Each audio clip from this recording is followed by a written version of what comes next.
This next song will make you love your auto and home coverage as much as you love the 80s. Switch to insurance. They're saving me so much. They covered my car and bundled with my home. I feel so secure to say I love insurance. Visit AAA.com/insurance and save up to 20%. Insurance. Hello, and welcome to another episode of No Small Roles, a D&D podcast where there are no small roles and no sleep for anyone when the forest floor could swallow you whole. I'm David Knight, your Dungeon Master, and I'm joined by this selection of plant food. So say hi, everyone. Hello. Hey! What is the nutritional value of the party, do you think? Tasty. Tasty. Yeah. Whilst we figure out the calorie content, let's cue the theme tune.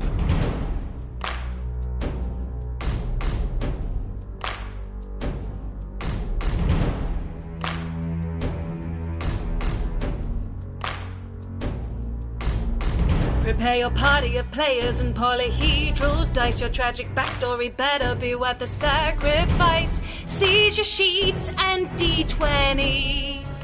Let's play D&D. Your haggard character swaggers with daggers in each hand. You've all discussed what you must, but even better laid plans. Take a turn when checks are missed. Roll initiative. Brandish your blades. Don't fail your saves. No risk too great, no choice too bold. This is your story. No guts, no glory. Confront your fate with every roll. Every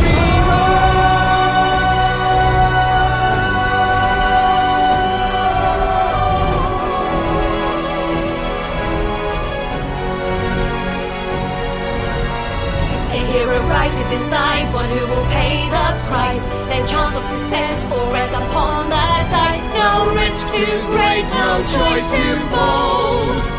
This is No Small Roles. So, with the prosthetic forearms dashing out of reach, you gave chase, managing to capture only one, but losing the others. Worried they would lead anyone back to Ferrocene, it was decided to let the last arm go, and to take the box and broken arm with you so that she could deny any blame. After a quick evening meal made by Juna, you made your goodbyes to Myra and set out into the Golden Forest, briefly conversing with a chipmunk as you went. Attempting to. Enkidu and Juna took first watch, sharing moments of self-reflection and snap judgments, and during the next watch, whilst Gaius decided not to lie to Gwendolyn about his siblings, the ground they all slept on rose up to swallow him. A chaotic battle ensued as a shambling mound began lumbering away to consume Gaius in peace. Ruana and Aggie were scattered with a misplaced thunderwave, and Oren once again accidentally aided the enemy with his choice of spells. With the bard freed, you began to carefully retreat, breaking apart the pursuing mound. Worried that there might be more of them out there, you glanced around, realizing that there was no way you could tell if there were. And that's where we pick up. So you're all in the Golden Forest. It's probably about 2 or 3 in the morning at this point, so still dark, but you've all been very rudely awakened. Your stuff is scattered on the ground. The shambling mound itself has been broken apart with an eldritch blast. What are you doing? Is everyone okay? How's everyone feeling? Yep, fine. Has anyone got a toothbrush? I got like moss stuck in my teeth galore. Ooh. I tossed Guy my water skin.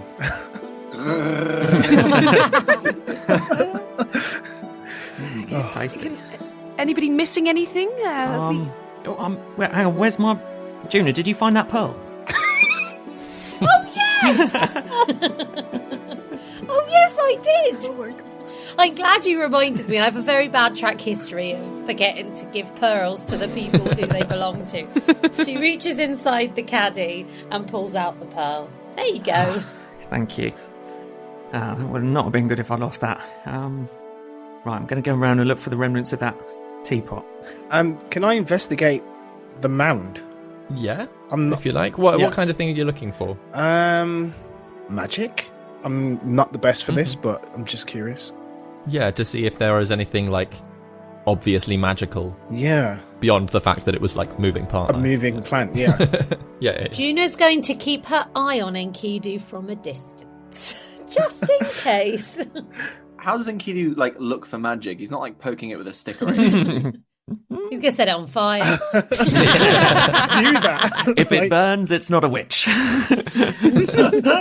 That's not me. Am I rolling Arcana or Nature? Yeah, an Arcana or Investigation, whichever it is. Like, if you're like sifting through to find something specific, maybe it's Investigation. But if you're trying to like suss out whether or not there is any like magical knowledge involved in this thing, then go with an Arcana. I'll let you choose. Arcana, it'll be a -1 anyway. Oh, God. So that's a 17. Oh, 17. All right. Yeah, as you're sort of like pulling through it, just having a quick check over, you're quite happy that this creature is dead. It's not going to come back anymore. The way you guys have like blasted so many parts of it off. Your knowledge of the thing will say that part of your studies when you were back sort of working in the palace and like training there, like there was a little bit of like arcane tutoring as to like, you know, you have to know your enemy to be able to defeat them, right? And so like a standard wilderness and like known danger are these shambling mounds that are creatures given life by like lightning energy that then coalesce into not necessarily evil, but like dangerous predatory traps, I suppose, that they can disguise themselves in, as exactly that happened to you guys, can disguise themselves in forestry floors or in swamps, in places that they look and can blend into the landscape as much as possible, and then grab people or creatures that get a little bit too close and like consume them as any plant would, just with a bit more aggression. Okay. Could I, off the back of that, do a check to see if the like using a part of the dead shambling mound is any good to do any magic? Oh, yeah. Make an Arcana check of your own. Yeah. You're going to dissect this thing. Natural 20! Vicky is holding it up to the camera. Yeah. Like, whilst you can see that this creature is very much dead, you can imagine that, like, sort of taking, especially the plants that were growing on it, or, like, some of the dirt. You're not entirely sure, like, exactly what kind of spells you're going to be able to use that from, but it's definitely going to be able to be used as a component in some spell casting. Could I just sort of take some off? Yeah, absolutely. I mean, this thing is scattered across the floor, and especially where it had gotten up and started like dragging itself through the underbrush, there's a very clear distinction between it and the surrounding trees and things. Yeah, I'd like to gather some and be like, and sort of almost like beckon Orin over and be like, this looks like this might be useful. I'm going to take some and pop it in the caddy. All right. Just feels like something you might be interested in at some point, Orin. I just wanted to let you know. Oh, just so you know, maybe don't suffuse it with lightning-based energies. Just something I've read that just came to mind. Yeah, Life of the Forest brought to life with lightning-infused magic and as a kind of trap of some sort. So, yeah, just be careful. Right. So lightning gloves a bad idea. Yeah, Orin, question. Yeah. Are you trying to kill us? Says the guy who thunderclapped us after we tried to save him. Touche. Yeah, I'm sending you a repair bill for one goose. Oh, yeah. Sorry about that. I got a bit of panic attack in there, and I had to get out somehow, and it didn't work still. But it was a damage of 3 after all that build-up. Talking of geese, David, is there any of this herbs and incense to at least 1 gold piece worth? I'll tell you what, like for that last 1 gold piece, you can definitely use pieces of the dead shambling mound. Nice. Yeah, definitely. That can sort of just make up that last gold piece worth of like herbs and plant life and stuff that you need to burn. I'm going to start casting Find Familiar and try to get Rowana back in an hour. This time I'm going to have her back as a cat. Nice. What kind of cat? I think like a little black cat. Nice. A kitteny cat. Aww. A little cat for a little woman. just for flavour. Enkidu, You say that you know a bit about this shambling mound thing, and it's brought to life with electricity, lightning, like what Orin can do. Do we think these were created by the Wingthrops as intentional traps? Definitely a possibility. Could be a sign that we're close to the workshop. The research that I did all those years ago, but I specifically remember the example being told me to be of use for traps of some sort. Some kind of proximity trap, similar to your alarm spell. So perhaps we're close. Okay, well that's good. Maybe a little bit scary, but we're close. Right. Well, maybe. I mean, we've only been travelling for a few hours, though. Oh, true. But perhaps the closer you get, the more dangerous it's going to get. Maybe this is just the tip of the iceberg. Do we want to press forward tonight? We need to rest. Yeah. We really need to rest. And maybe if there's more of these around, travelling around in the forest in the middle of the night, it's maybe not the brightest idea either. I don't know if this is a weird idea, but perhaps we'd be safest actually setting up camp on the dead shambling mound? We know it won't wake up again. No. Yeah, you know what? That's true, actually, because at least then we know that is definitely dead, and there's nothing that's alive that's going to come up from underneath us. That is clever, Gwen. Unless I zap it with electricity. Yeah. Yeah, don't zap it with electricity. Put your gloves away, Orin. But think of the science. Yeah. It's like Dr. Frankenstein. Just like, no. I've made a monster. Scare any others away, look what we did to this one. That could be you. Guy is going to start collecting his things and collecting general, stuff from our campfire and putting it up on top of the mound. Then. Same. Gwendolyn will go and help him as well and say, we shall continue that conversation, but maybe tonight is not the night. That was privately too. Guy solemnly nods and busies himself and tries to distract himself with moving things. Enkidu is going to grab Orin for a second. Listen, I've got an idea. I'm not sure how this works, but I've had this idea since we saw that contraption back in the shed. The thing that cancels out magic. The anti-magic thing. Yeah, but I think I can do something similar to that. They only last a second. Do you know what I mean? Oh, okay. Yeah. Why don't we take watch together and I'll show you. And then maybe there's a way for you to replicate that. I don't know. Sure. Yeah, if you want. Yeah. If you're not knackered already. No, I'm all right. Once I have a few hours of kip, I should be okay. I wasn't hurt or anything. So I was just checking, we're definitely going to have a long rest then. It's not going to be a short rest or anything like that. I mean, you were most of the way through a long rest. So I'll say, obviously with this interruption, it's been extended a little bit, but 4 or 5 hours rest, which would bring you to the morning anyway, would be enough for everybody to get the benefits for long rest. Yeah. Orin's not taking a watch yet either, I don't think. Well, I'll make you a cup of twain tide. I'm going to be up for an hour or so before I go and have a rest. So if you fancy a cup, I'll make you a cup and then head to bed. In that case then, Orin and Enkidu, are you doing okay for health?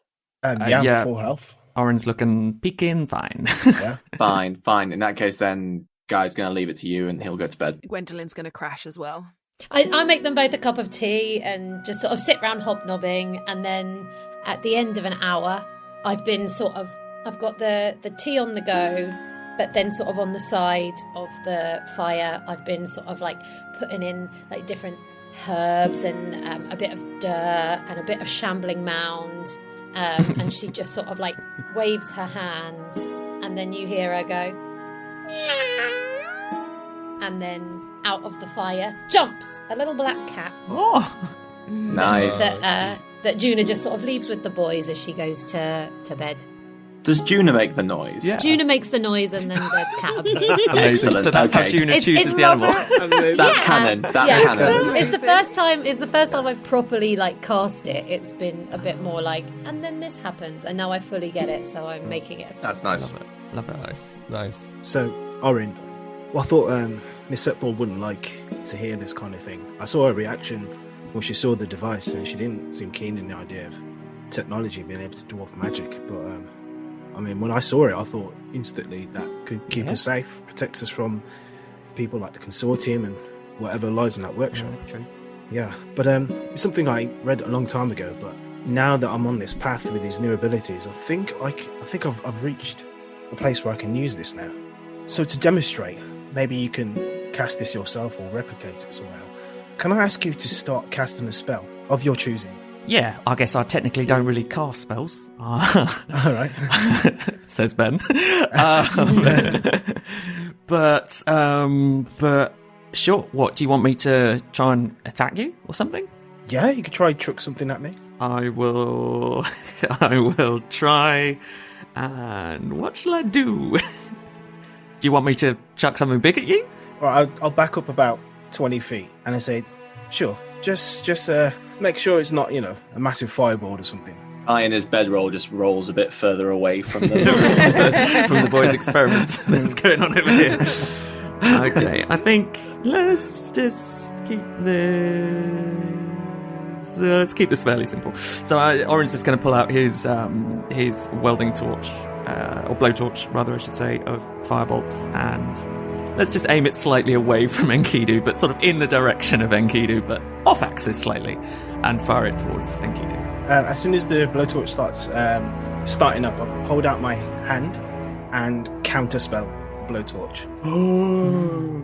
The blowtorch, because it's like that's a cantrip. That's right? a cantrip. Yeah. Yeah, that goes instantly, fizzles out. Yes. That's a bit worrying, actually, that you can just do that. Okay. That is sick. But this could be useful. What if we walk into a trap in a room, or some kind of like monstrosity comes to life? Maybe if I can feel the source of magic of what's being cast, I can put a stop to it. Maybe there's some kind of formula that we can get together and create a blueprint of some sort, and maybe a little device that could keep us safe, keep it in camp even. I don't know. Yeah. Possibilities are there, but I'm not of the smithy kind of mind. That lies with you. Yeah, I'll get thinking. That could be handy. Yeah. Add something to the dragon. Imagine counterspelling something even further away from you than you're actually capable. I think I've got a range about 60 feet. I can feel. How many times can you do it? I firebolt him again. I counterspell it.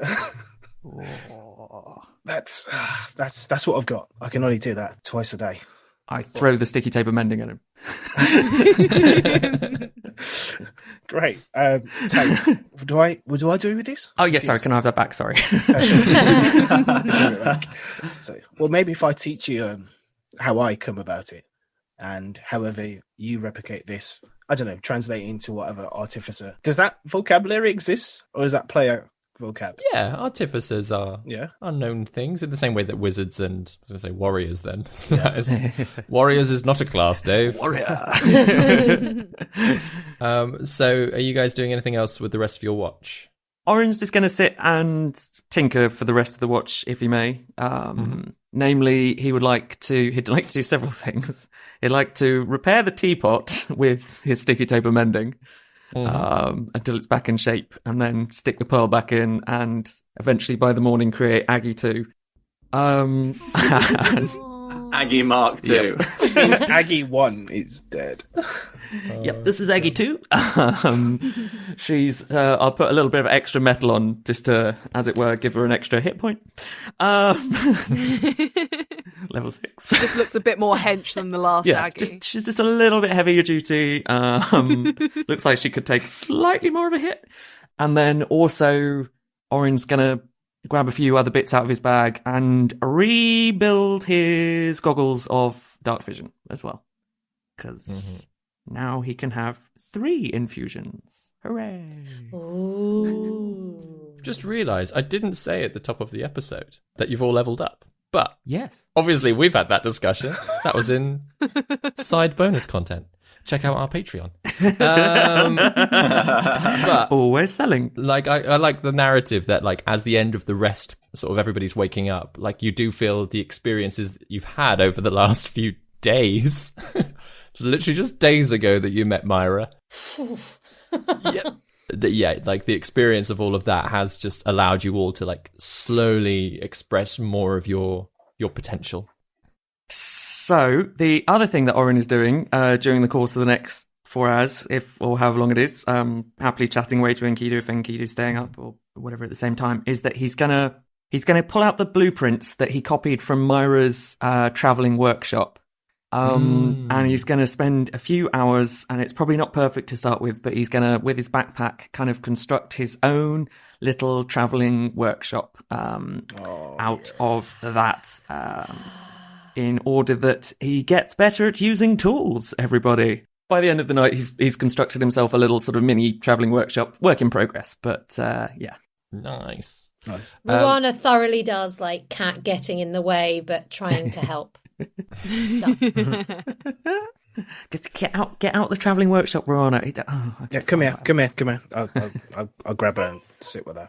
It's because the traveling workshop's a little bit warm. That's why it's just like, I think she likes it. Yeah. So the following morning is quite warm, actually. Again, like as you're getting further into the year, the days are just getting that little bit nicer. And even under the yellow canopy of the trees, the heat does still come down from the sun. It's a completely clear sky from what you can see through the trees, and you're quite happy to know that nothing else has leapt out and tried to eat any of you during the night. What is your plan for the morning?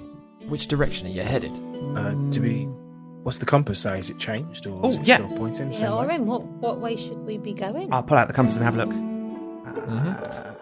Can you make a survival check with advantage, please, Orin? Yeah, I can. Yikes. Not good, guys. 8. Obviously, you still know like the actual direction that you need to head, but you can't really tell whether or not it's necessarily changed from the night before, especially having like moved from where you set camp. Maybe it's just like early morning. You've been working on your table and on Aggie and stuff all night, so you're just a little bit like, oh, well, it's that way. Like, I know that's the way we go. It's basically that way. Somewhere over there. Oh, sorry. Long night. Shall we get some bird's eye views? Scout ahead. Yeah. Aggie 2. Meet everyone. This is Aggie 2. Ruana goes and gives Aggie 2 a little like nuzzle. So, what are the features of Aggie 2? What can she do? Well, she's like Aggie 1, but I put that extra bit of metal on there. I mean, it was a teaspoon at one point, but I reckon that's a little bit of armour. Just kind of welded that on. Seemed like a good idea. Can she retrieve information for us? Like, are you able to like know where she goes or link with it somehow? That would be a good idea. Oh no. Some sort of tracking thing. Oh, think about that for the Aggie 3. Don't listen to that, Aggie. You're the only Aggie. Oh. I wouldn't mind climbing up one of these trees as well to see what I can see. I'll race Aggie up there. Yeah. Why not? Come on, Aggie 2. Let's see what you got. DM, I'm looking for the most sturdy but tall tree that I think I can climb. Make a nature check for that. 14. 14. Yeah, you find one that you're like the branches are spread out enough that like you feel like you can climb them quickly, but they also look like pretty sturdy. That like if you were to like hold on to one to stop yourself falling, you're pretty certain that you'd get to the top without any breaking. All right. She does a few stretches. Okay. Ready, Aggie? Yep. Come on, Aggie. Okay, and she's gonna climb up tree as fast as she can. Aggie is going to fly 60 foot around. Is that how fast Aggie can fly? 30 foot and then a dash. Okay, yeah. My speed is now 45, having leveled up. So I'm gonna use my full movement and dash as well. You're running up the tree, essentially. Yeah, basically. It gets to the point, Gwendolyn, that you are moving so fast that you like almost approach the top of the tree and have to like grab on to stop yourself from running off the top. You definitely beat Aggie up to the top. Okay. Aggie just carries on then flying up afterwards. Even higher. Yeah. Whilst you're up there, Gwendolyn, if you could make a survival check for us as well. That'd be unnatural 21. Oh, very nice. Ooh. Is it natural 21? No, but Vicky said it once and I love it. So. Yeah. As you're glancing across the treetops, and it is a beautiful sight to behold, all different sort of shades of yellow, some oranges, like some patches of green across sort of like here and there as well. And with like the morning sun like glinting across the whole lot, it is beautiful to sort of feel yourself like sat in amongst it all. As you glance around, though, in roughly the direction that the compass is pointing, you notice that there is sort of a wider area where the colours seem a little bit paler and the trees seem just that little bit shorter, like they've got slightly stunted growth compared to the trees around them. And yeah, that catches your eye. So it's interesting from where you are, it looks like it's a very clear shape. Sort of almost triangular. of these trees. It's very unnatural the way they sit in amongst the others. Gwendolyn takes that in and takes a moment just to be in this place and take in all this beauty.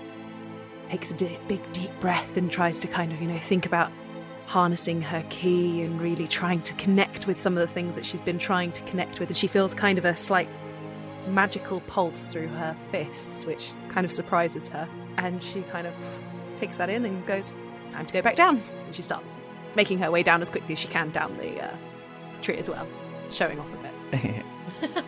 Aggie will race down afterwards. Yeah. Aggie's still very much in racing mode, has forgotten to check anything at the top. I saw something quite strange when I was up there. Seems like the way that the compass is pointing us in, there's a group of trees almost in the shape of a triangle that seem to be paler and more stunted. The triangle is the shape of the Wingthrup family crest. thing Yes. with the three cocks in. Yeah. Oh, that is cool. How far away does it look? With a 21, probably 4 hours walk, you'd say? Yeah, I'd say about half a day's journey, and we should be getting there by lunchtime. Well, then let's go, shall we? Okay. I think so. Beautiful. Yeah. Let's do it. Right. Shall we have a marching order? Keep our eyes out. That sounds like a good idea. Anything could be alive in this forest. Anything could happen in the woods. Gwendolyn will go up front. Sure. I'll take the rear. Juna's going to go in front of Enkidu. Oh, I need Orin near the front with me as well, actually, with that compass. Oh, yeah. I need to go at the front because I know where I'm Come on, going. Orin. Oh my god. Sorry, just remembered. I was like, I'll go in the middle. No. I'll go in the front.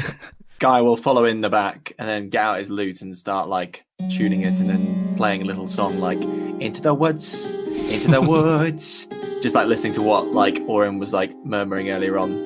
And then he gets a sharp look from maybe Enkidu and then puts his lute down. Gets a sharp look from the Stephen Sondheim estate and puts his lute down.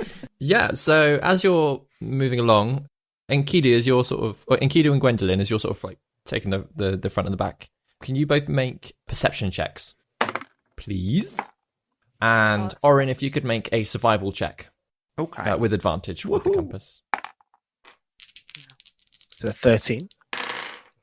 Oh, that's better. 18. I'm too busy listening to Guy's beautiful music 14 for me. and stroking my new Rowana. Yeah, with Orin sort of guiding you along and everyone keeping a good enough watch, the 4 hours actually passes uneventfully. It's really quite nice and relaxing walking through this forest. It's never too cold at any points. There's no real breeze coming through the trees. The sort of the scents from the flowers are quite fragrant, so it's much nicer smelling than a lot of the places that you've been in. Compared to the Lockholt Wood, this is almost like a little paradise. There's a few sort of small running streams that you have to jump over, but apart from that, it's a very easy stroll. Eventually, you come toward the edge of what Gwendolyn had spotted. And yeah, with her sort of pointing out, you can see that very clearly there is almost like a line between the more flourishing trees and between the slightly paler ones. It's not hugely obvious straight away. If you had just been strolling through the woods, you probably wouldn't have noticed at all. But actually having that awareness, you suddenly realise, yeah, there's a very clear line. Are you happy to sort of press into that part of the forest? What's on the other side of this line? Is it a path in the woods, or is it Nope, it's just trees. It looks like the rest of the wood. You just notice that the plant life beyond this line it just looks a little bit less healthy. I put Rowana down on the floor and she knows exactly what to do, and she just sort of wanders over the line. Mm-hmm. Nothing happens. She sort of turns around and goes, Orin, do you have your goggles set to detect stuff? Not this second, but I can do. I don't know. I just don't know what to expect. I'm expecting something, not exactly something to jump out, but obviously something is not of the norm. and it just looks like the normal forest, just more deader. More deader? That's right. Less healthy, yeah. Less healthy, thank you. There's still the plants and the trees are still very much growing. They're just Yeah, they just don't look as Saturated. exactly. I guess we carry on. We just keep our eyes I mean, out. I don't mind waiting a little bit if it means that we could use some of your goggle skills. Or would you rather else? not? Whilst we're waiting for Orin, start fiddling. Enkidu, I was quite inspired by what you did yesterday, and I spent the night dreaming about it, and I sort of woke up this morning. She gets her quarterstaff, she sits on it, and just sort of takes off into the air. Oh, wow. Yes, this is Juna's new spell. Yes. Did you just cast fly? Fly, yeah. Amazing. To impress us, nice. But also, she says I could just sort of have a little bit of a look, and so she sort of just. Okay, do you want to take Aggie too with you while you go? I'll carry Come on. on, Aggie. So yeah, her and Aggie Orin just is sort of. like a pushy mum with his. Go on, are you going? Oh, you take Aggie as well. Aggie, go on, it'll be a good experience. Go on. I know you've got a familiar, but you can take my Aggie. Look, if you're looking after one familiar, you might as well look after two, yeah? Yep. She's happy to have Aggie with her. Just gives Juna like a list of Aggie's like allergies. Like now, she takes medicine every 3 hours. Don't sit her in front of Teletubbies. It overexcites her. So yeah, I'm gonna fly. I can only do it for 10 minutes and with concentration, so I'm not going to do much. But I'm just going to sort of fly up, just to sort of have a bit of a sort of scale on. Now that we're a bit closer, what we can see, sort of inside there. So yeah, from a bird's eye view, make a quick perception check for me, please. 16. As you do a quick perimeter sweep, as it were, around this triangle, it is quite large, but you've got more than enough time to get around it in 10 minutes. From above, it looks like trees right the way across. You can't see any buildings. You can't see any sort of man-made structures anywhere, actually. The only thing that you do notice is that toward the centre, in a slight clearing amongst the trees, you sort of fly overhead, you can see 2 golems, much like the ones that you saw, the one that was in Ferricine's courtyard, just standing probably about 10 feet away from each other in the centre. Do you see that, Aggie? Can you see that? She's taking care of Aggie, don't worry. But apart from that, you don't notice anything unusual. Again, beyond this sort of almost planted shape of a triangle with the trees. And at the end of the triangles, is there anything that appears coggy?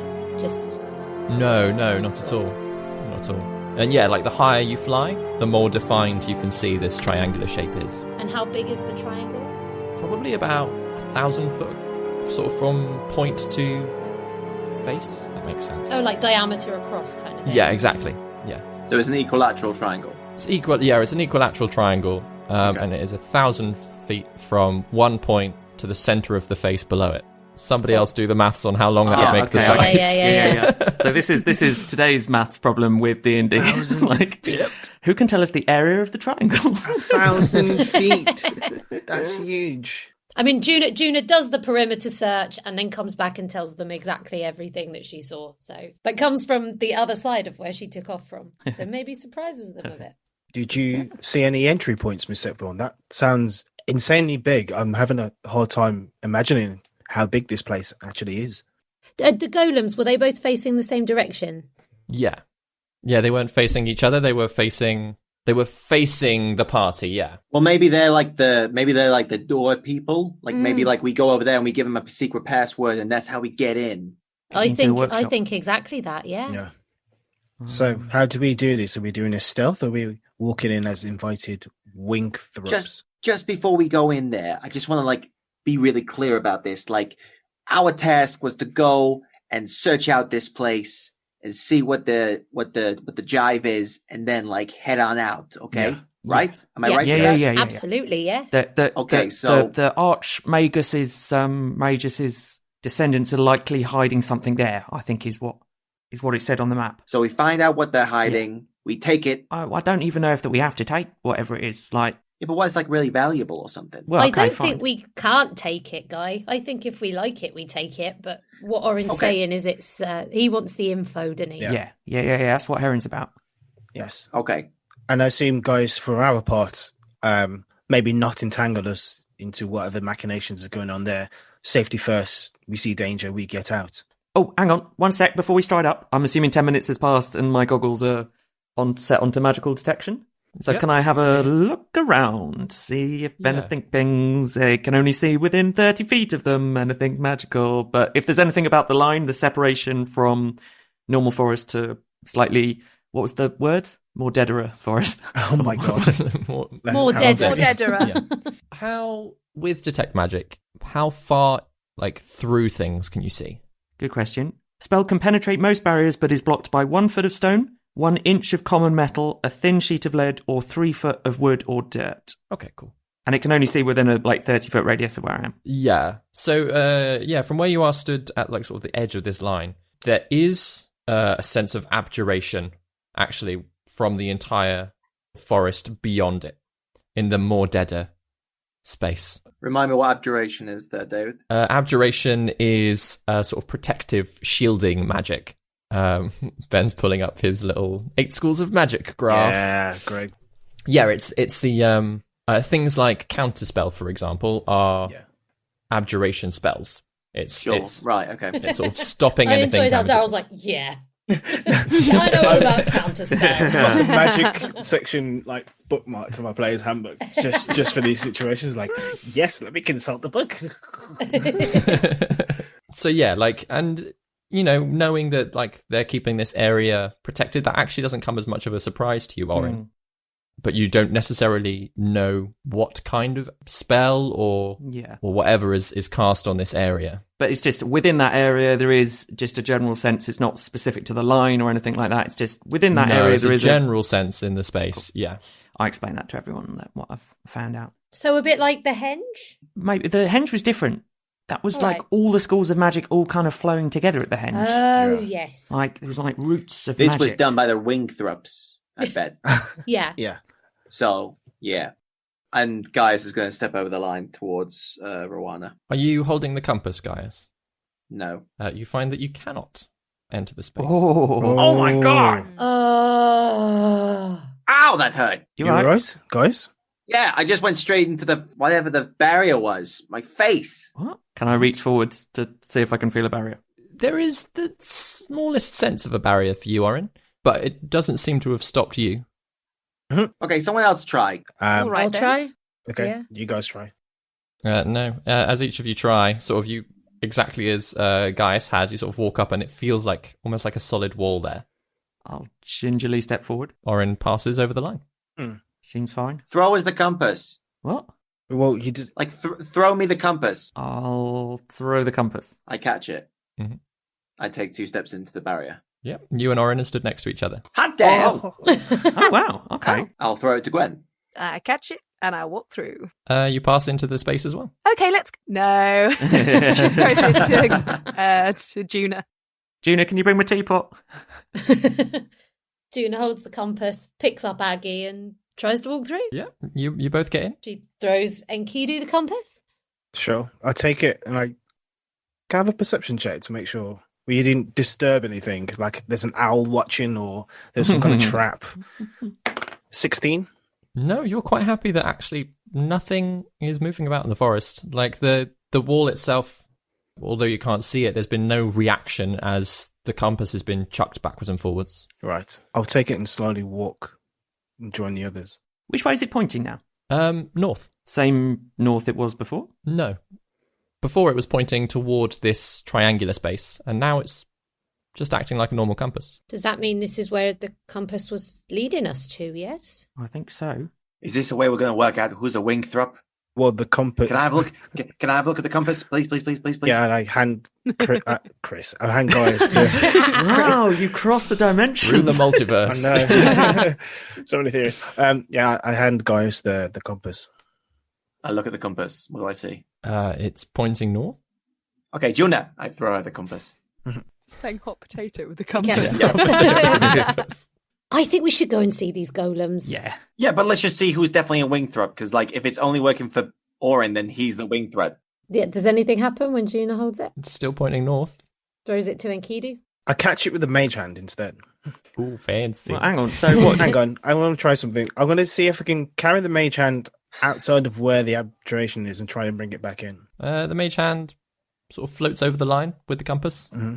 Floats back Throw it to Gwen. with the compass. Yeah, it glides over to Gwen and hands her the compass. Thank you. She holds it. I imagine it points north. It does point north. Surprising, yeah. You're a Wingthrup. It's confirmed. Come on now, the Hang on, it's pointing compass north is for everyone. Wingthrup It design. Goodness sake. North for every one of us. We're all Wingthrups. There we go. The mystery is solved. No, I will get to the adventure very quickly. But the point is that Orin is the only one that has activation of this compass. Therefore, he is a Wingthrup. Hang on, no, pass it back to me. Like, Pass it back to the me. barrier let us There you through go, Orin. because it was made by a Wingthrup. No. The compass points to this place for Orin. For everyone else, it points north. We are like Gwendolyn hands we're it not- back to Orin. What I'm holding way it. is Is it still pointing north, or where's it pointing? It points north for Orin as well. I don't think your theory works, guy. Oh my gosh. Cut all that. That No, was don't stupid. cut That any is of that. That was staying in. great Keep seeing that Guy all go in. through that. Staying in. I thought I was like, No, it's staying in. No, I Damn think it. the compass was leading us here Yeah, into of these course. two golems. So I think Yeah. let's go see the golems. Yeah. yeah, all right. And he kicks his feet. The compass was made of a bit of that golem, and it said Yeah. in the blueprint I read that it was going to point towards kind of. We had to use a bit of the golem, so maybe it was pointing to these two over Yeah. here. Maybe it's like a kind of long distance magnet of some sort. Yeah. Yeah, okay. She pats him on the back and starts striding. She doesn't know which way she's going. Which way are we going? Oh yeah, Juna, you lead the way. Yeah. This way, the way that she perceives to be towards the golem from when she did her Yeah. flying. And especially as you sort of have that bird's eye view, it's very easy for Juna just to lead everybody through the trees toward this clearing. And Aggie as well obviously knows very clearly what's going on. Yeah. Obviously, Aggie does. She just can't tell anyone. So as you sort of approach, there is the trees do thin out just a little bit. Not a huge amount, but enough that Juna could have spotted this space from above. And there are two golems, almost identical to the one in Ferricine's courtyard, except neither are holding swords. They're just stood, arms by their sides, faceless armoured warriors. They stand about 10 feet apart. There is just grass around them. They've got faces. There's no faces on them currently. How far are they? Probably about 30 feet from you. I'll cast Mage Hand again, just to gently probe out in that direction. Touch one of them, say the one on my left, on its shoulder, and see what happens. There's no reaction. I'll touch the other one. Again, nothing. Shall we approach together? Potentially we can approach together, or I'm wondering whether we can do a little experiment slightly inspired by Guy's idea of taking it in turns to walk in front of one of them. Yeah? Sure. Okay. Okay. I guess I'll go first. I'll walk up to the golems, like, tentatively. When you're about 15 feet away, blue outlined faces appear on both of them. And almost in unison, they say, "State your purpose." I'm here for the test. Juna runs up and stands next to him and says, "We're here for the test." Multiple potential spouses detected. Oh, State the number of participants. 5. Only 2 detected. Gwendolyn runs up. I'm here for the test too. Sorry I'm late. Yeah, me too. I love tests. Is Gaius running up as well? Yeah. Guys runs forward. Orange hanging back for a minute. Untested Wingthrup detected. Multiple potential spouses detected. What did it say? Oh, this is a Wingthrup. What did it say? Untested Wingthrup detected. Multiple potential spouses detected. Chris is so confused. Gwendolyn Like, runs hang on. back and leaves Gaius there and sees what it says. What? But do we run back as well? Wait, Like we just are going to leave Gaius I'm going there to for stay a there. second? Wait. I'm going to stay where Wait. I am. wait, what? Guys, come here. Okay. I'll like shimmy up to. We're here for the test. What's our suitability for Wingthrup integration? Testing must occur before entry. State the number of participants. 2. The maze has been activated. Do you accept? Whoa! No! fuck. Okay, no, no, no, pause, no, no, no, no, pause, I said pause. no. No. Right, guys, calm down. No. No. And I gently grab Gaius's elbow and rejoin the others. Okay, couple of things here. Looks like a theory I had in mind before is that the Wingthrops are looking for potential people to join the family. And also, one of us probably has Wingthrop heritage. I know this is an interesting mystery right now, but can I possibly ask that we set it aside and we just do this together? Yeah, no, Yeah, I want to do this together. I'm up for that. But Who's a Wingthrop? who's a Wingthrop? Guy is staring off into the distance. We can stand there one by one, just as long as nobody accepts. But it seems like we can all do it together. We can do it together. I don't Yeah. We can dispute do that. it together. Yes. But there's knowledge to be gained first. Well, Let's go in. Let's do it. Come on. Let's all just We go got a in. job to do. We're out in the open, and we know there's going to be 5 of us. Yeah. So we need to get through this test anyway. Exactly. You want to stand I there think on we your just need to own do it. quickly, Orin, before we go in? I do kind of want to. Do Go it. forward. Okay, Do it. Orin runs forward. Okay. State your purpose. I'm here for the test. Untested Wingthrop detected. Testing must occur before entry. Do you accept? Oh No. my god. I don't accept. I run back to the group. Okay, I'm really confused now. This is not one of the puzzles that David prepared. Let's go. We can solve this quite quickly. But it is good to know that was Orin that is an undetected but Wingthrop. also Not just Guy. But also Guy. Was it just Guy potentially. when they said that? It I was thought that's when we were potentially Guy. all... and No, Oh, it Gwendolyn. was me, Oh, yeah. you, and Kidu, and they went And Gwendolyn. and Gwendolyn, and Yeah. then like when Oh, was Gwendolyn Orin came, not there? No. I No, thought it Orin wasn't. was... No. Oh, Enkidu was and either- Juna. Enkidu and Juna were potential spouses. Then Gaius and Gwendolyn ran up, and then a Winthrop came into the mix. So we don't know if it's Guy or Gwendolyn, technically. nope. Do you want to just check that before we go in, as we've spent time doing this? Fine, let's do it quick. Let's go. Oh my god. We do not accept the Gwendolyn, test. stand there, quick. I've come to take the test. Potential spouse detected. All right, now we know. We know. Guys, Guys, move forward. Oh my god. Untested Wingthrop detected. we got 2 Winthrops. Okay. I agree with Enkidu. I'm freaking out a little bit, but we got a job to do. Everyone come forward. Okay, come on, You know come how on, I come on. said, All five, like, all this is a five. mystery we could solve later? You guys completely ignored that. Okay, let's go. That's what Wingthrops do. Oh my God. Let's do this. So, with you all having rushed away again, as you sort of step back into the space, the faces reappear. State your purpose. We want to take the test. Yes. Yes. Untested Wingthrop detected. Multiple potential spouses detected. Testing must occur before entry. State the number of participants. 5. 5. The mace has been activated. Do you accept? Yes. Yes. With a yes from the group, the 2 golems turn to face each other, and the floor directly between them slides open into a very long staircase that leads underground.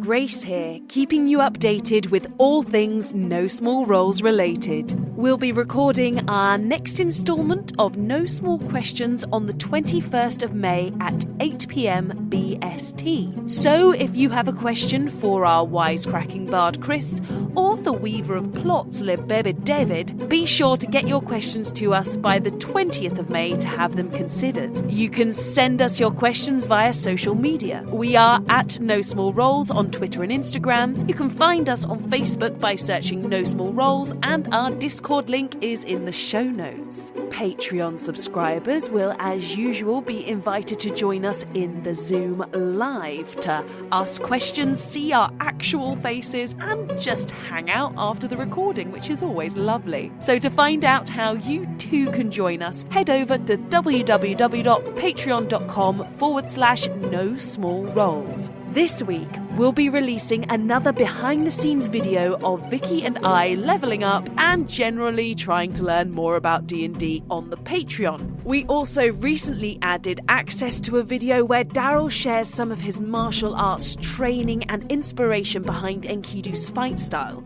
Very interesting and well worth a watch, dearest Twain-Tide lovers. And if you are taking a moment to enjoy a hot beverage like Twain-Tide or other teas are available. Why not couple it with something? A brew and a review. On iTunes or wherever you prefer to write your reviews, your recommendation may help more possible Twain-tiders to find the show. A brew and a review. All that's missing is a biscuit. So while I go in search of a custard cream, let's get you back to the action. I say to Orin, you got a light source. Do you need something? Nope, I'm good. I'll pull down the goggles. All right. Does anybody else need a light source? Because I could solve that. You can see in the dark pretty well. I should take the front then. As you all start moving down these stairs, you find yourselves in a long brass corridor. And as you reach the bottom, a single strip of light directly above you starts blinking on, leading you down. Oh, I'll take the goggles off. That's really bright. This corridor is probably about 100 feet long, but there is nothing on either side. Just brass. It almost feels like you're in some kind of pipe. And it's just one way. There's no other deviations off it. No deviations. One way until you reach a door. Are you going to walk down the whole thing? Guy's just going to start walking down, but having his hand along the side. How wide is it? It's about 10 feet across. Just investigating, like, near the stairs that we've come down, is there any other, like, looks like there is any other entrance or any sort of trick around there? Make a quick investigation check of the stairs. When Guy sees this, he's going to stop 10 feet down the corridor and just freeze and look back towards Gwen. Investigation, you said? Mm-hmm. 17. No. The stairs themselves, nothing about them seems tricky, apart from obviously like the hatch that like has opened to let you all down. Like you can see the mechanics of that. There are gears that have sort of like wound it in almost. But apart from that, the stairs themselves and like the walls don't seem to be tricked in any way. So there's a mechanical hatch, and it's opened up, and like the ground on top of it is sort of, it's revealed itself to be a sort of a fake bit of floor, essentially. Exactly. Yeah. I mean, the grass and stuff that was growing on top of it was very real, but there's a fake bit of. No, I don't think there's any other trick around here. I suppose we press on. Juna's gonna every few steps just go dong dong dong with her quarterstaff just as they go, just to sort of keep hearing if there's a change in the pipe, but sort of confidently walking down while she does it. Yeah. With Gaius sort of checking along the walls, with Juna doing that. Somebody want to make an investigation check with advantage? Yeah, I can. Yeah. Unless you want to, Guy. No, you go ahead. Another natural 20. Yeah. No, you're very secure that this entire space is safe, for want of a better word. As you approach the end of the 100-foot corridor, Juno, what you do notice is that the closer you get to the door, the duller that sound gets that you're making, sort of to imply that there is more stuff directly underneath the pipe. Yeah, but with Guy checking the walls as well, there's no way for anything to get into this pipe that you can tell. Yeah, you reach the end of the corridor, and there is a brass door with no handle, and the Wingthrup symbol on the front of it that is painted in white. So a white triangle with white gears at each corner. Who'd like to push it open? I'll push it. You push it open. As you push that door open, you hear the hatch close behind you. Ooh. Does the door open? The door opens, swings open quite happily. What you then see beyond is a large brass room. Again, it's a very square room, 60 foot by 60 foot, brass walls, brass ceilings, brass floor. Feels like you're in a little jewellery box. Directly opposite the door you're passing through is another door with the Wingthrup symbol on it again. Again, no handle. But this sigil, this symbol, is painted in gold instead. The only other thing of note in this room is that right in the centre is a solitary square table stood on a single brass table leg. And there's a few things on the table, but you'd have to get a little bit closer to necessarily tell what they are. So Gaius, at the front of the group, are you all moving into the room? Yes, Can cautiously. I have a quick look on my way in at the paint on the door? Just look at it. Just see if it's just literally painted on. Or is it engraved? Is it like? It looks like it's slightly embossed on the door, but that it is a metallic paint that's been painted over like the embossed image. How warm is it in this room? It's very comfortable, actually. Yeah, you don't feel too hot at all. The lighting as well, like more of this strip lighting, is in the ceilings, so Strip lighting. you can see everything Strip sort lighting. of embedded into the ceiling. Yeah. Guy's going to Hang on. walk towards the table, but at an angle. Not directly on, but at an angle. Have I? Hang on. Sorry. World history check. Is there electricity in Tulamin that I didn't know about? Not widespread. No. They've got sort of batteries to power arcane, and obviously there are spells that that cast like daylight and things like that. Sure. Lights in different ways. Okay. You probably wouldn't have seen this application of those spells. We've seen indoor lighting That's what I mean. before in Magical the Vondel lighting. bunker, but not And in also in the strips. workshop as well at Ferricine's house. Oh, Like she right, had yeah. in her workshop, she had it as well. What's on the table, David? So yeah, as Gaius is sort of approaching, not directly, but trying to edge closer to get a better look, you can see a large coil of wire, copper wire, around what are they called? Spool. Spool. That's what I was going to say, spoke, but that is a very different thing. Around a spool, you guess maybe about 100 foot, maybe 150, 200. It's like a lot of copper wire, big old heavy thing. And next to it are 4 heavy-duty metallic clamps of like an iron or steel, something silvery. Have you all moved completely into the room? Yeah, as I move into the room, if I'm the last one, if I was looking at the door paint, I'm just going to keep an eye. I'm going to gently walk away from the door because I want to see if it's going to try and shut like the other door. As you sort of move away from it, it does swing shut Okay, I wondered if that was going to happen. and then clicks locked. Guy's going to start walking towards the next door and just give it a push. As soon as you push the door, Gaius, first of all, you feel resistance as it locks shut. And then there is, throughout the room, the sound of a steam engine starting, pumping air, heavy grinding metal clunks, and the walls on either side of the door start moving in. Classic. So for this, we're going to do a loose initiative, which means that everybody can take an action before it comes back round. You can take an action, a bonus action, but I'm not going to have you roll initiative, just to give everyone time, a little bit of time to think about what you want to do. So, the walls are moving in on either side. They're moving at quite a pace. You reckon you've got about 30 seconds before they meet each other. Oh. Okay. What do the you think? table? What's on the table? Go back to the table. It's the wire and it's the 4 clamps. Would Enkidu know what a circuit is? You've seen wiring and stuff, like especially with Orin's constructions, but yeah, you wouldn't necessarily know how to build a circuit, unfortunately. Yeah. And there's just the table with a brass leg. Yeah. So I'll give the description of the table again. It's a solitary square table, 3 feet across each way, Made of. made of brass, stood on a single brass table leg, and then on the table is a coil of copper wire, maybe about 150 feet roughly, and 4 heavy-duty clamps made of a silvery metal. Question: How big is this room? 60 foot by 60 foot, or it was when you walked in. Getting less. And it's just like a cuboid room rather than like a Yeah, round. exactly. Yeah, it's 60 foot high as well. And we've looked around and it's pretty much like a perfect room, like smooth walls and everything. Yep. Do we want to just start trying things? Do we attach these clamps to?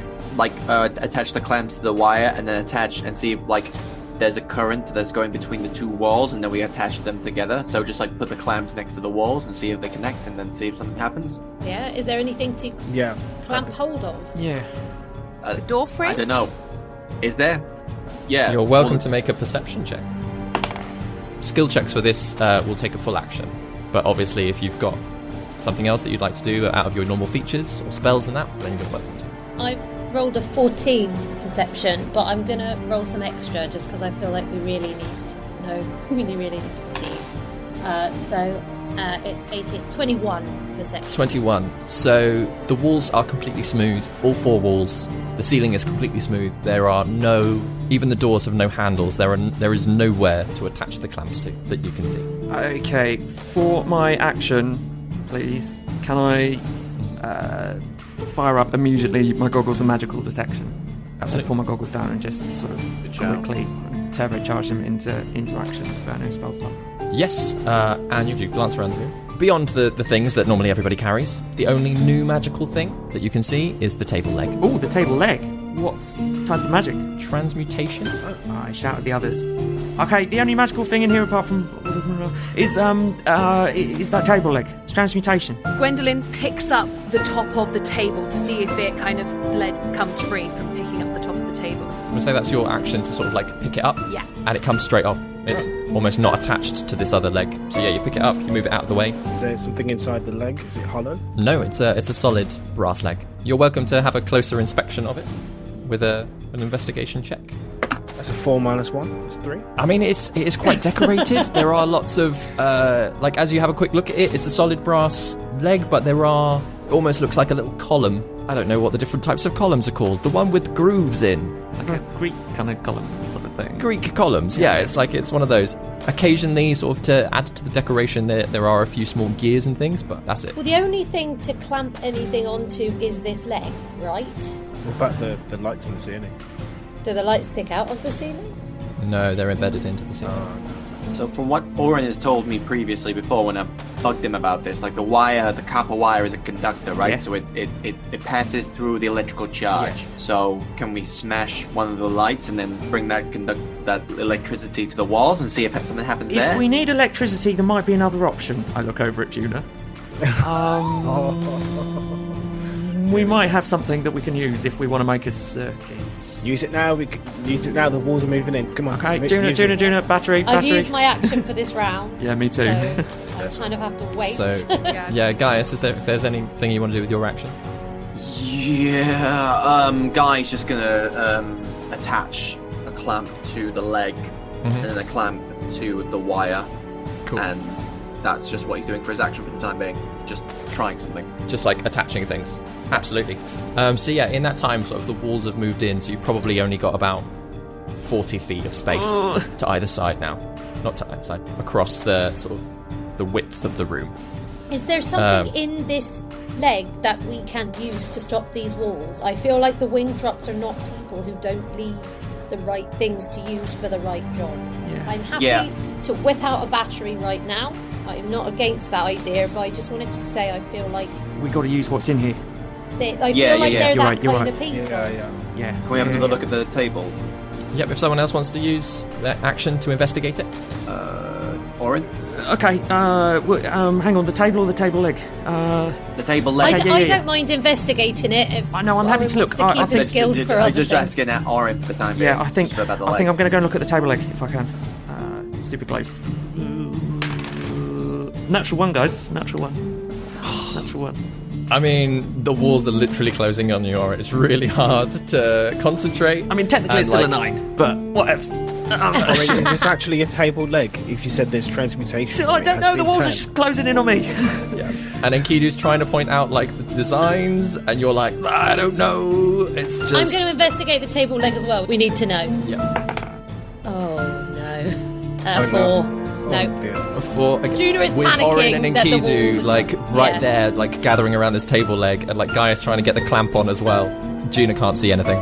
Gwendolyn flips over the table that she's holding, like gently putting the clamp and the thing on the floor, but she's flipping it over to see if there's any signs or any information on the other side of the table. Make an investigation check of the table. 6. No, unfortunately, it's completely blank underneath as well. We're all going to die! Has everyone used their action? Gaius, what are you I've doing used with my your action action? this time. I'm gonna. But obviously, I'm if gonna, anyone's got any bonus actions that they want to like cast spells or anything with, I'm gonna have a look at the table as well because I like the sound of what Gwen's thinking. So I will Yep. do my investigation. 17. 17. Not on the bottom of the table, but right along the edge. As like Gwendolyn's flipping it about, you just catch like the smallest glimpse of like someone scratched something into it. I'll try and read it. So yeah, you run over it, you grab it, you have a quick read, and it just says turn the cogs -K. There are cogs on this table leg, right? And cogs on the door? Obviously, that's everyone's actions. Anyone want to do anything with their bonus actions? I mean, as a bonus action, so there's cogs on the leg. Yeah. I'll turn one of the cogs with my bonus action. Can we do this, please? Oh, yeah, we can use bonus Yeah, action. no, actually, yeah. Well, that would be a use an object, so that would be a full action. No, right, okay. But, like, obviously you're sharing that with everyone. Yeah, I yeah. just meant more if anyone wants to, like, set up defences as the walls close in even further, to the point that you've probably only got about 20 foot of space across the width. But into your last actions, what's everyone doing? Our last actions.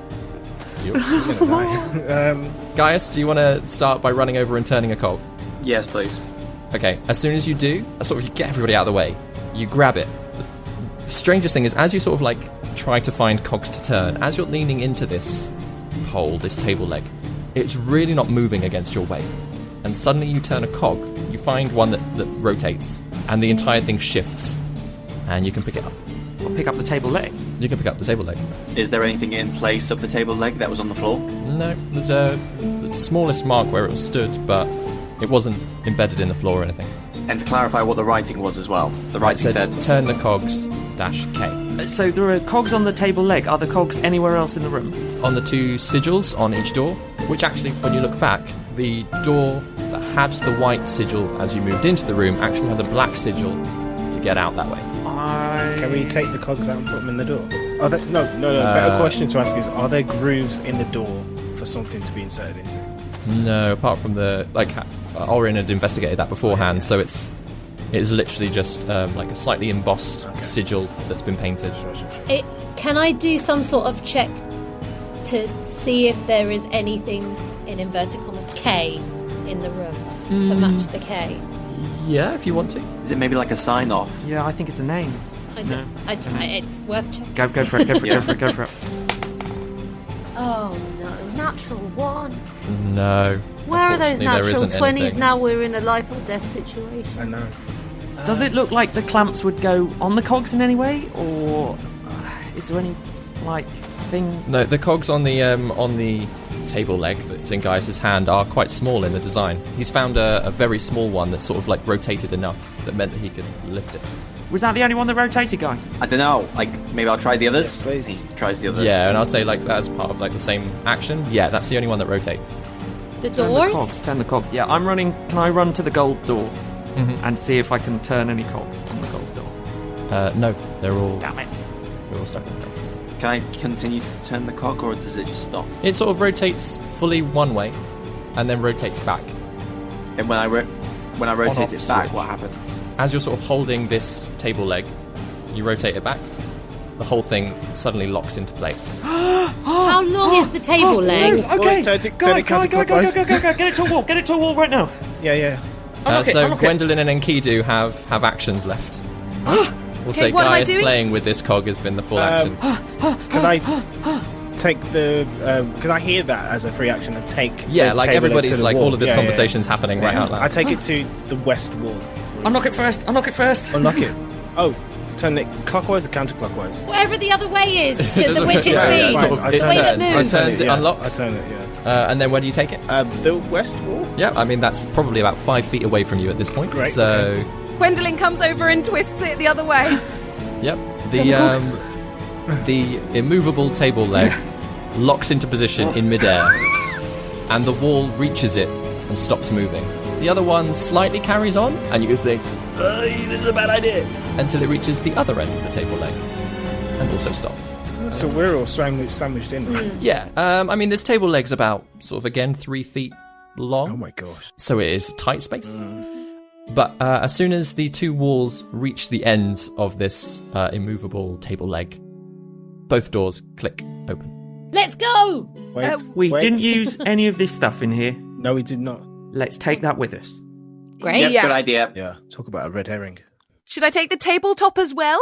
No. We could maybe need it later on. I Yeah. don't know. We never know what we're going to need. It's true. Yeah, bring the tabletop, bring the wire, bring the clamps. Are you approaching the gold door or the black door? It's the gold door, isn't it? On forward. Yeah.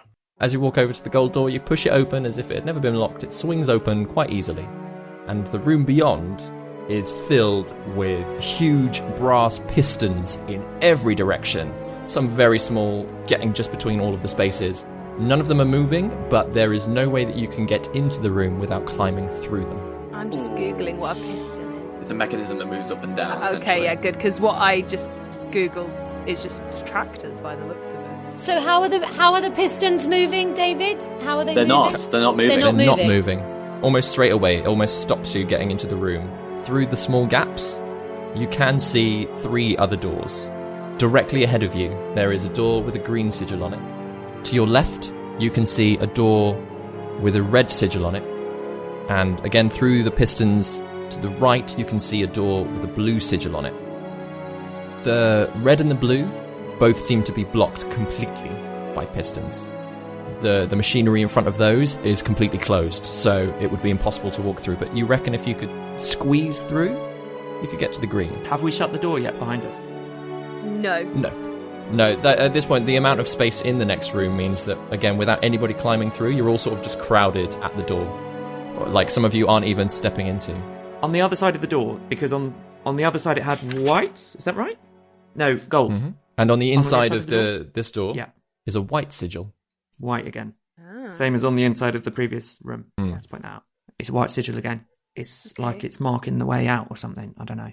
Now, last time when we closed the door behind us, it locked the next ones in front of it, and it triggered what happened. So perhaps we want to try and keep this door open till the very last moment. Yeah, the problem is last time when I came in the room, it just sort of shut behind me. I didn't close it. Maybe we just need to get as many people into the room as quickly as possible before we start the mechanism or whatever. And then the last person goes, "Okay, gang," and shuts it. I'm pretty fast, Yeah. and I can speed quickly. So Yeah, it's a good idea. if something is triggered off, I don't mind being the last person because of how quickly I can move. Okay, so it's like, how about Juna, you go first, and Kido, and then me, and Yeah. Oren, and then Gwen comes last. I can use this tabletop to help me keep propping open the door. Oh, Yeah, good shot. Good idea. The faces on the golems, if I remember correctly, was blue. Yes. I think that's the only mention of colour we've heard, but that might mean nothing. That's true. David, can I have a quick look round? Because my goggles of magical detection should still have a few minutes left on them. Mm-hmm. Can I just have a quick look around the room just to see if anything's magic? There's actually nothing magical in here that you can see. Can I have a look and see if there is any writing that says K? Yeah, so are you moving into the room, Juna, to do that? We'd stood just inside the room, right? Or are we? Yeah, looking sort of into just the room? in the doorway, basically. Yeah, make a perception check or an investigation check because you're looking for Oh, thank goodness! Unnatural 20. Yeah. unnatural. Oh, nice. Oh, if it's investigation, 21. Unnatural Unnatural 21. 21. So again, just on the inside, like almost tucked behind a piston to your right, is again like the smallest scratch mark that just says crawl space in center, and then dash K. Who's K? I have no idea, but they were right about the last one, weren't they? Yeah, maybe the point is that this K is maybe like it's a little cheat code for them or to help us out. We don't know. Okay, so Juno, why don't you go into the center of the room and Yeah. then we'll follow. Is there a crawl space in the centre? Yeah, if you're moving into the room, can you make just an acrobatics or an athletics check to like squeeze through? Is that all of us since we're all going in? I'm holding the door open. Yeah, anyone that wants to be pushing into the space basically has to make these checks to get through. Do we get to choose acrobatics or athletics, did you say? You do. I'm going to Yeah. choose acrobatics, and I still only rolled a 6. Yeah, I'm gonna try as well. I said I was going to come in penultimate Bad. just after Gwen. I'm going to let the three of them go ahead, I think, and stand at the door for a minute before I follow in. Yeah. So Oren and Gwendolyn staying back at the door whilst everyone else pushes in. So 6 from Juna, Unnatural 20. unnatural 20, 18. and an 18 from Enkidu. So Juna, you find that after like getting through the first space, that the next one, like the gap up, is just that little bit too high for you. So like you like sort of jump up to like try, but unfortunately you can't. And with 2 guys behind you, sort of moving through other pistons and like sort of squeezing between some, they've just moved that much quicker into the room that you're like, I can't. So it's up to you whether or not you stay there or you move back toward the door. I feel like I should move back towards the door, but that's just not Juna, so I'm just going to stay there. Okay. So Gaius and Enkidu, as you're moving through, can you both make a quick investigation check for this crawl space? Can guys just have it with advantage? Yeah, Sure. no, that's absolutely yeah, fine. -1, dude. You're like the anti-Orin. 22. Whoa. There we 22. Thank you for that Gaius. help. Sure. So yeah, like Enkidu, you sort of do a check more on the outside of the room, whereas Gaius, you then like sort of do a sort of a more localized spiral in the center. And almost directly in the center, underneath quite a large piston that is going horizontally, you find a silver sigil in the floor. And like you crawl into it, and it's very cramped. You reckon if you sat here, you'd be completely out of harm's way from any of the other pistons. But in this small space, there is the silver sigil on the floor. To either side of it are 2 silver metal rods sticking up from the ground, probably about half a foot sticking up. Yep. And on a small control panel, for want of a better word, in front of you is a crank with the options on or off. Excellent. I relay everything to the gang. Mm-hmm. Okay. So it looks like whoever is in this like little compartment is going to be fine. But I assume as soon as I turn on, everyone's not going to be fine unless they're down here with me, which they can't be. There's only room for one. Can you get to the door on the other side? Can I, David? So we'll say with Enkidu sort of having moved around, Enkidu, you reach the green door, and that is not locked. Oh. Oh. This door seems to be open, guys. It's a bit too simple, if you know what I mean.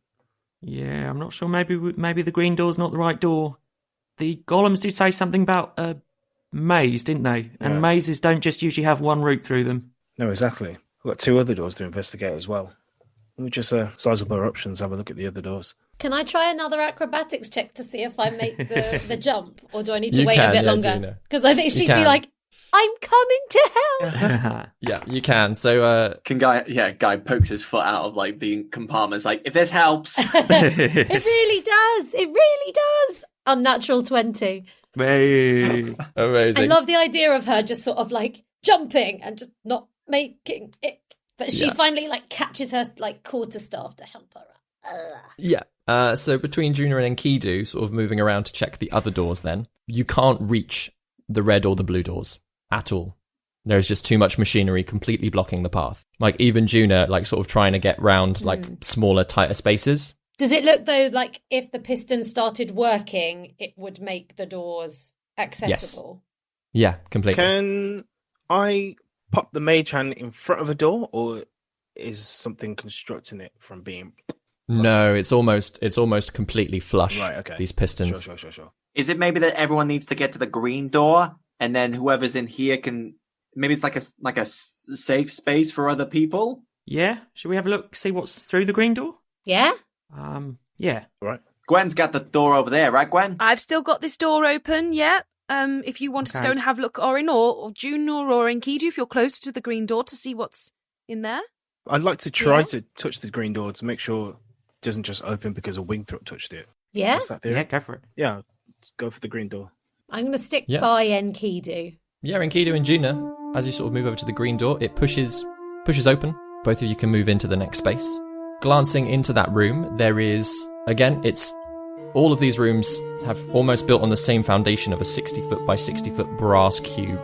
This one, however, in the center of it, it's dominated by a large 30-foot by 30-foot square cube of its own, of like a black oven-like forge. There are slits all down the sides, there are hatches at every corner, but without like sort of investigating the room even more, that's what you can see straight away from the door. There's space to move right the way around this thing, but that's what you can see.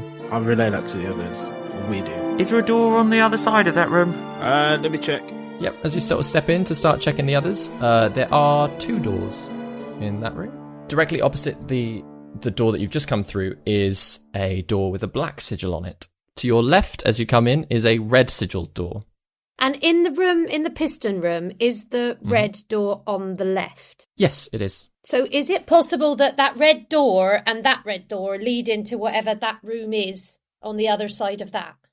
And on the other side of the door that you've just come through, it's a gold sigil instead. Oh. So it's green on one side, gold on the other. And sorry, so David, so there's a red door to the left, and where's the other There's door? a red door to the left, black directly opposite. And then it's green, the one we've just looked through, with gold on the underside. That's right. And then in the room, the piston room, green is in the middle, and then red is on the left, and blue is on the right.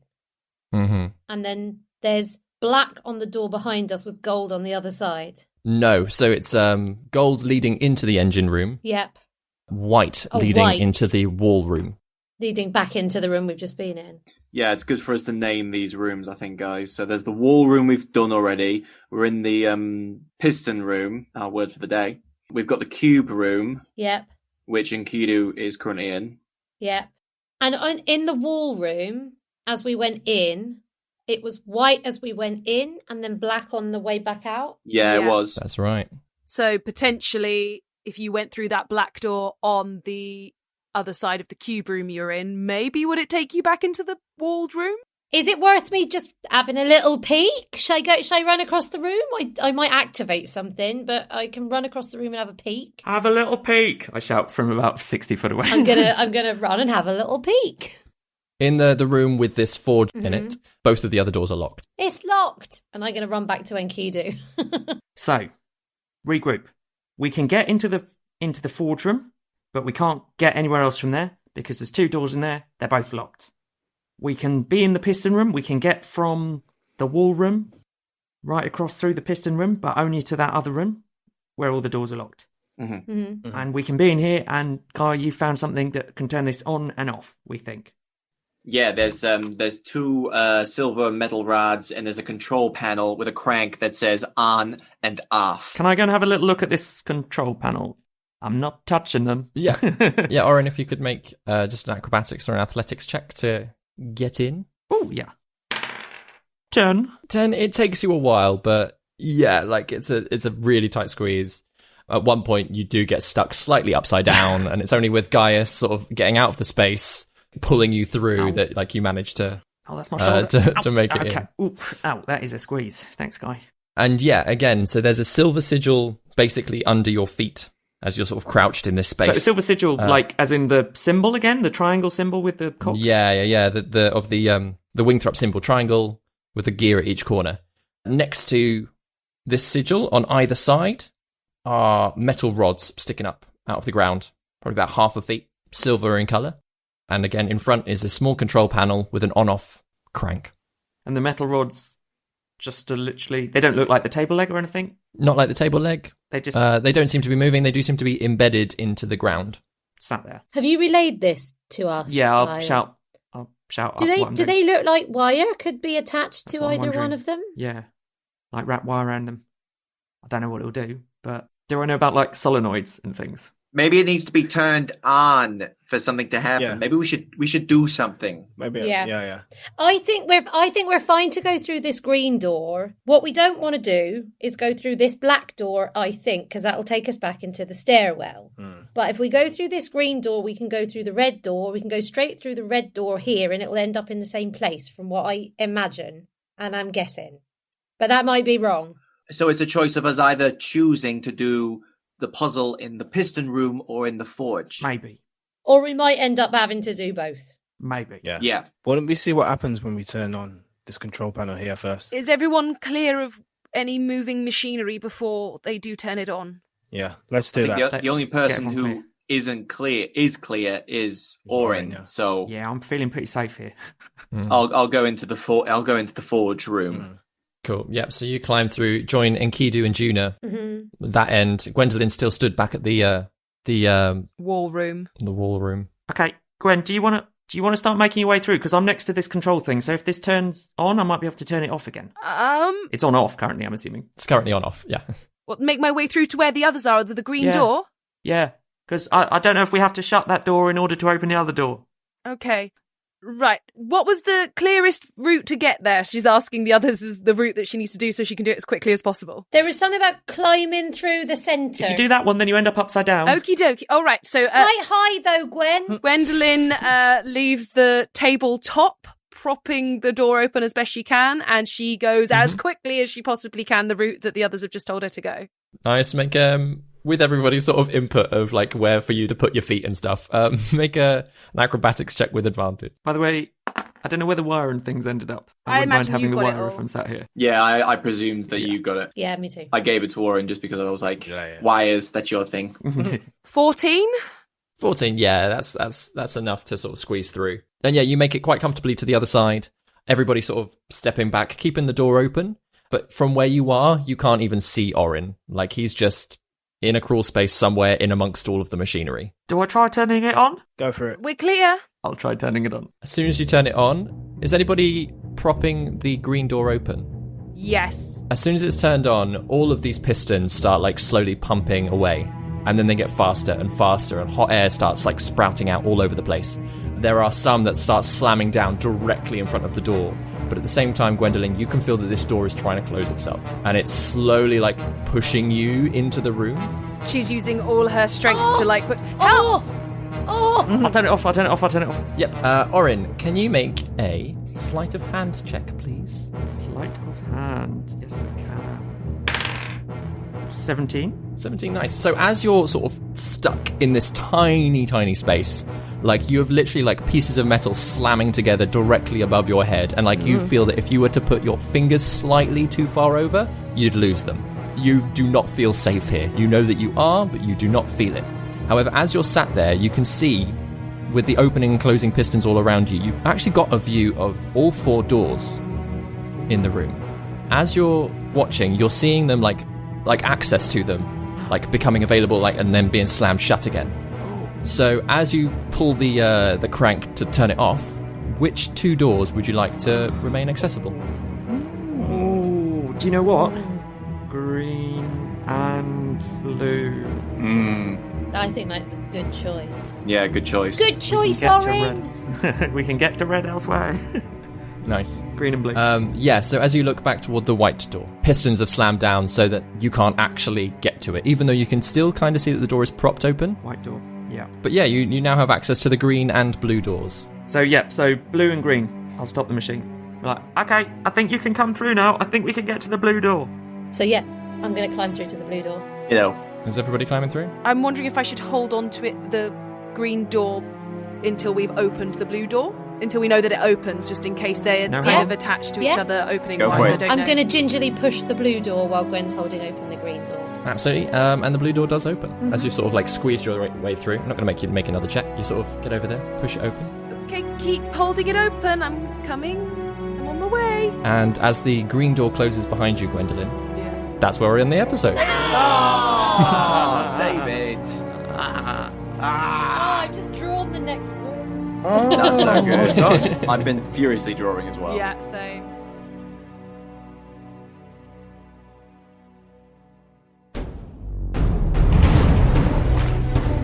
You have been listening to David Knight as your Dungeon Master, Ben Galpin as Orin, Chris Watts as Gaius, Daryl Bailey as Enkidu, Grace Kelly Miller as Gwendolyn, and Vicky Gaskin as Juna. Original music by David Knight.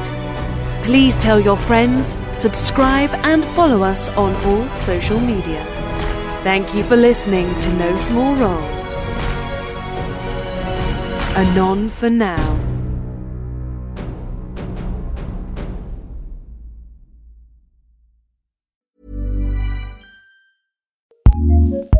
Acast powers some of the world's best podcasts.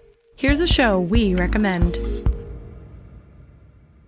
Hey, I'm Bert from The Bert Show. You have people on a show that really don't like morning shows. Blair said, I think I'm falling in love with you, and I went, why take initiative when you can take a nap? I like keeping it real, and I like keeping it gross. So we created a show that we really wanted to hear. It's real, and it's funny, and we will talk about our personal lives. We're not scared of anything. I'm on the phone with your husband, Bart, and he says, I love you. I'm not sure that I gave him a confident enough I love you back. And I do have feelings for him. I think I'm falling in love with him. What I love most about this show is everybody's vulnerability. And though our perspectives may be different, working together is actually fun. We put the fun in dysfunction. I think it's unlike anything that you've heard before. The Bert Show. Listen to this show on Acast or wherever you get your podcasts. Acast recommends.